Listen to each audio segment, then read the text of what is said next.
Sa itong pag-ampo sa kamatayon ang kinabuhi mo sa dili matapos. Palihog manindog o katong rito ng pasiunang awak.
Sa ngalan samahan, sa Anak ug sa Espiritu Santo. Amen.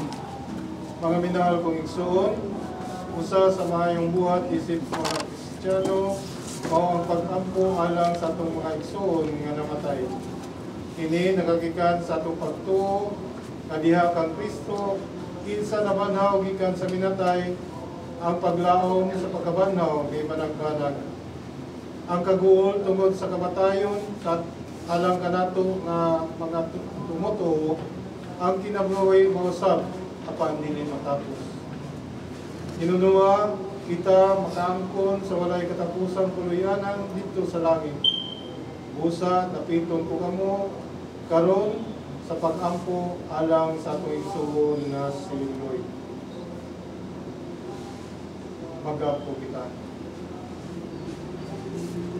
O Diyos, nahigugma mo pag-ayo ang imong katawhan. Tungod niini giyatagan mo kami sa kinabuhing dayon o ipaambit sa imong himaya. Nagasampit kami kanimo alang sa mga igsoon si Lloyd ug sa tanang nangamatay. Maangkonunta nila ang kinabuhing walay katapusan uban sa mga santos nga nagadaig kanimo didto sa langit hangtod sa kahangturan. Amen. Palihog maglingkod.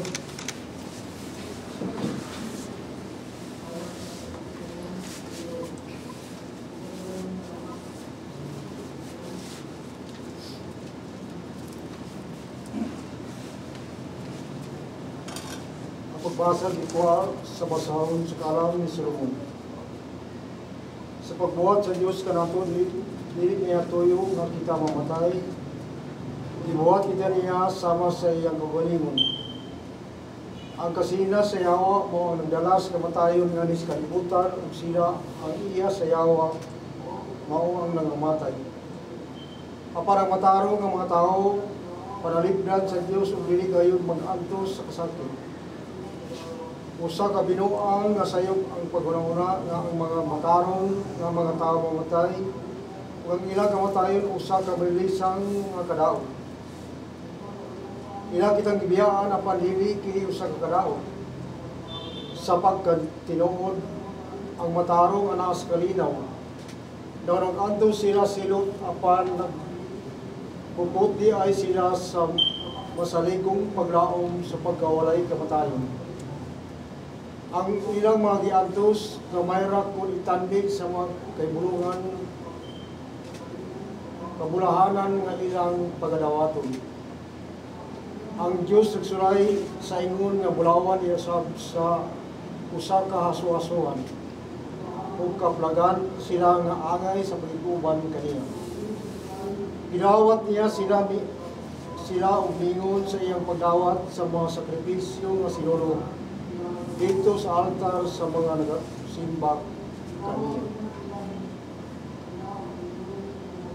Ang pulong sa Ginoo. Salamat sa Diyos. Daigon ko ang Diyos sa tanang panahon. Daigon ko ang Diyos sa tanang panahon. Ang iyang pagdaig manay kanunay sa akong baba, maghimaya unta akong kalag sa Ginoo. Ang mapag-usaron na kadungog kanako ug malipay. Daigon ko ang Diyos sa tanang panahon. Ang Ginoo nakatanaw sa matarong ug gamati sa ilang dangon. Ang Ginoo nagasudya sa nagbuhat sa dautan aron dili na sila nuluman sa yuta. Ang Ginoo adaygon ko ang Diyos sa tanang panahon. Sa pagtuaw sa matarong napatalingog ang Ginoo kanila. Sa tanan nilang mga kagulanan, giluwas niya sila. Adool sa Ginoo ang naguol ug sila naginulsol sa iyang giluwas. Diyos sa tanang panahon.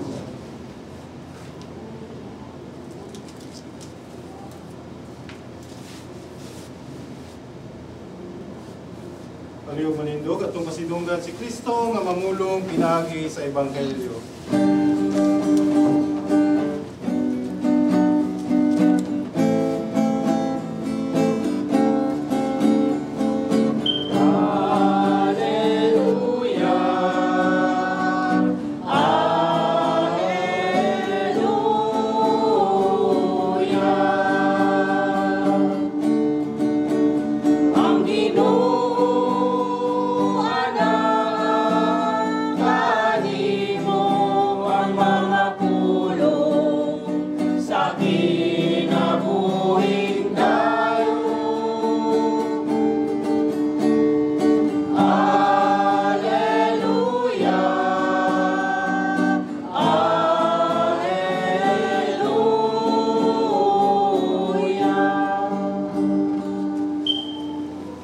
Ang Santos nga Ebanghelyo sumala ni San Juan. Himayaw ikaw,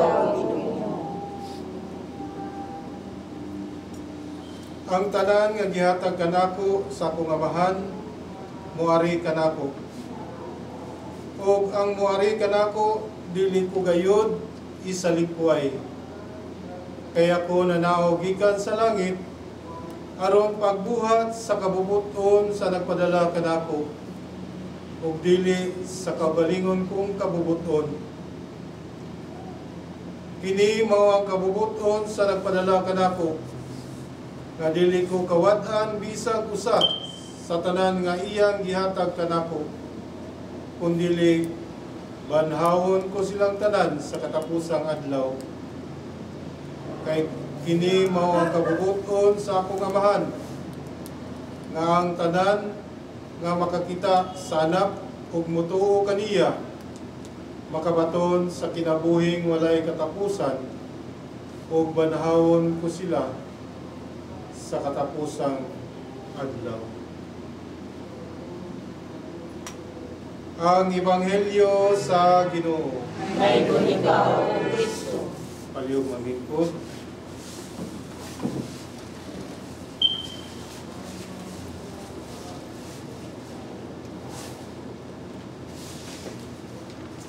Ang kinabuhi sama sa usa ka binhi.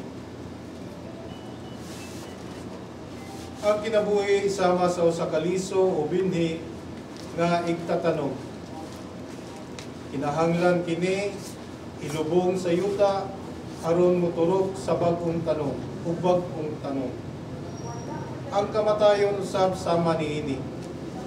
kita kinahanglan nga moagi niining maong proseso sa kinabuhi aron makaadto kita sa laing kinabuhi.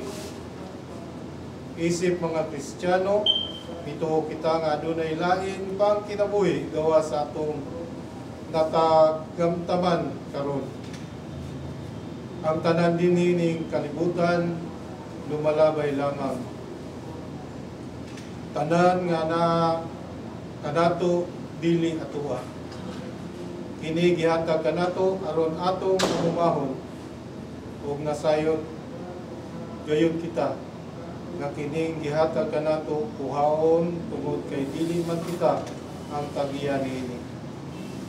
Sama usab kini sa atong kinabuhi nga gihatag kanato. Kining atong kinabuhi ato rang giulaman ug sa ulayng adlaw kini pagakuhaon kanato. Mga igsoon, dili kita mahadlok nining kamatayon. Si Kristo mingon nga ayaw kahadloki ang kamatayon tungod kay adunay mas labaw pa niining tanan. Tungod sakit pamalandungon nga kining atong igsuon mihalin na kanato, ilabi pa nga siya nahimong kabahin sa atong kinabuhi. Apan kung ang kabubuton sa Dios may maghari sa atong kinabuhi, dili gayud kita angay na mahadlok. Gani si Jesus naghatag og paningingnan. Ang iyang pagkabanhaw nagpasabot nga gibuntog niya ang kamatayon. Kita usab isip mga tumutuo, magtutuo, nagalaom sa ulaying adlaw, pagabanhawon ug mahusap kaniya. Ang atong mga paningkamot dili kini makawang tungod kay luyo nining kamatayon adunay bagong kinabuhi nga naghatag nagulat kanato. Ang kinabuhi uban ni Kristo. Sama kini nga ang kamatayon mao'y kultahan paingon ngadto sa laing kinabuhi. Ang kinabuhi walay katapusan. Pagkanindot nga panglandungan nga kita giandaman og luna sa atong langitnong Amahan tungod sa dakong gugma niya kanato. Wala kita niya ipasagdan. Gani iya kitang giatagan og paglaom nga sa ulahing adlaw may usa kita diha kaniya ug kini atong maangkon kung kita mosunod sa kabubuton sa atong Amahan.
Si Jesu Kristo mao atong dalan kamatuoran o kinabuhi. Magampo kita sa pagingon, Ginoo, dungga kami. Ginoo, dungga kami.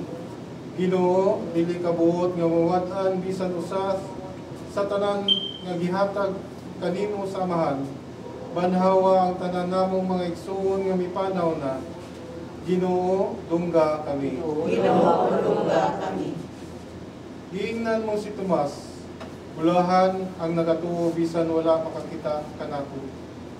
Liguna o hingpita ang among pagtuo sa pagkabanaw nga kami dadton sa kinabuhing dayon sa oras sa among kamatayon. Ginoo, dungga kami. Ginoo, dungga kami. Karon magampo kita samahan atong gamiton ang mga pulong nga gitudlo kanako.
Pahulay nga dayon yatag kang Lord o Ginoo. Kaya maganap na kanina hangtod sa kahangturan. Pinautot ka nga siya mo pahulay diha sa kalinaw. Amen. Inaot nga ang iyang kalag o ang kalag sa tanang media ning kalibutan pinaagi sa kaluoy sa Dios. Mupahulay diha sa kalinaw. Amen. Sa ngalan sa Mahal, sa Anak ug sa Espiritu Santo. Amen.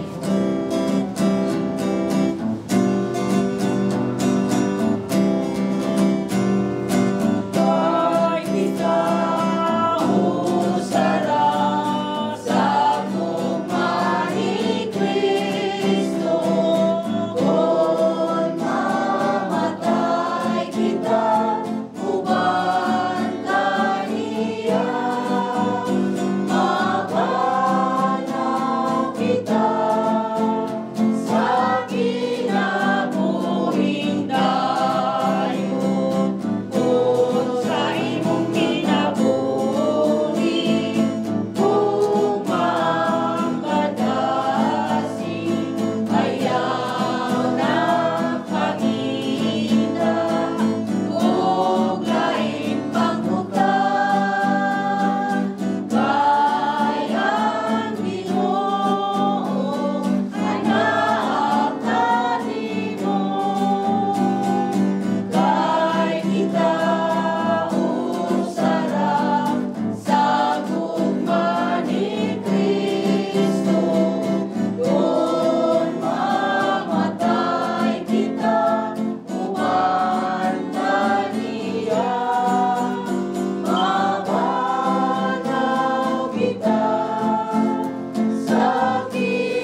Anong tapos mo ko? Anong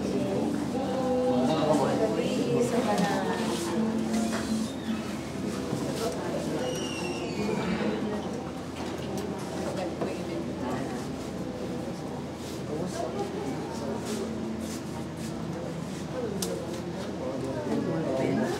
Maata sa gawas mama sila ha.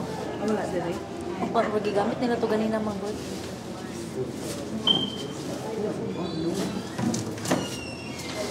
Thanks guys. Mama, ano na? Okay na po. Okay na. Nan. Ulo. Kanya sa Biyernes, magkasaulugan pa man may